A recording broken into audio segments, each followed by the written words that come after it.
ফ্রান্সের রাজধানী প্যারিসের নোয়াখালীর মানব কল্যাণ পরিষদ ইন ফ্রান্স আয়োজন করেছে এক ইফতার ও দোয়া মাহফিল। প্যারিসের নিউ বোম্বে প্লাস রেস্টুরেন্টে আয়োজিত এই অনুষ্ঠানে যোগ দেন বাংলাদেশি কমিউনিটির বিশিষ্ট ব্যক্তিবর্গ সহ বিভিন্ন রাজনৈতিক ও সামাজিক সংগঠনের নেতারা।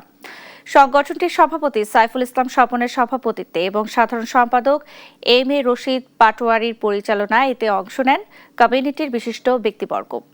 ছিলেন সংগঠনের জ্যেষ্ঠ নেতৃবৃন্দ সহ সাংবাদিক এবং বিভিন্ন রাজনৈতিক ও সামাজিক সংগঠনের প্রতিনিধিরা।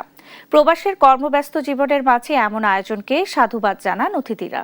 তারা বলেন, প্রবাসে এই ধরনের আয়োজন নিজেদের মধ্যে ঐক্য ও সম্প্রীতি বাড়াতে গুরুত্বপূর্ণ ভূমিকা রাখবে।